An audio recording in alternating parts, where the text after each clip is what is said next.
Organizational policies make a massive difference to managing learner behaviors. So within the level 4 certificate in education and training, I don't get many issues from learners' behaviors because the learners are potentially either being late and sometimes talking too much. It's just a case of just reminding them of their responsibilities and the ground rules that we've established on day one. But the biggest issue I've found is that learners not doing their work. I'm not a parent and I cannot make them to do their work, but at the same time, it's my responsibility to motivate our learners to continue. And this is one of the reasons why we get a high completion rate. So company policies are largely dictated by legislation and any sort of external influence, such as, the requirements set by Ofqual or the awarding body. Legal compliance and external issues must be complied with in policies. So when I'm teaching level 4 certificate in education and training, I must ensure that I follow health and safety regulations. And with this, I must also ensure that the learner behavior doesn't breach health and safety. For example, I also teach security qualifications. There's one unit which is physical intervention skills.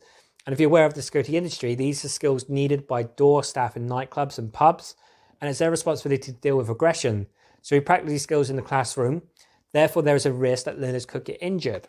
So I have a legal duty to ensure that I deal with the danger in the classroom. Therefore, learners perform the skills that are unsafe.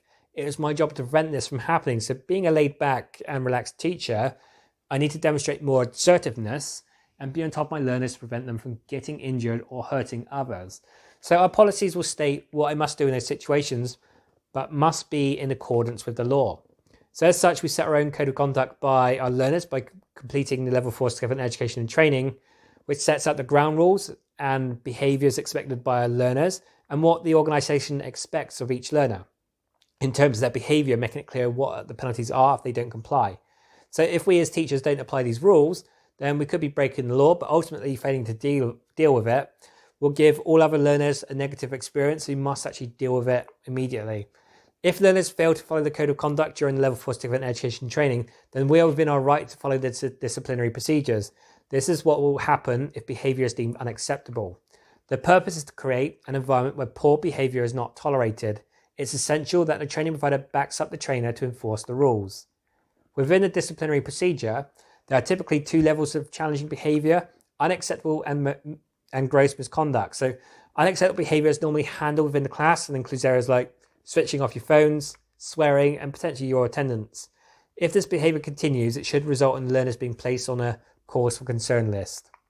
So this provides a level of communication between teachers to ensure that behavior is managed consistently, but also may highlight potential issues that the student may be facing. So in the case of attendance, the second and far more serious level of challenging behavior is gross misconduct, such as drugs, abuse, racism. This behavior will be treated far more seriously and result in more severe levels of the conduct and disciplinary procedure and the involvement of more senior members of staff. Reporting of inappropriate behavior is essential for trainers, so all the learners know that they will be punished for unacceptable behavior, irrespective of their age or disability. Set an example on the first strike so that learners are careful, adopt a traffic light or flagging method to address any behavioral issue. Each light, whether it's red, yellow, or green, corresponds to a behavior a learner is showing or has. So you can use the method of reward and punishment to stimulate a behavior.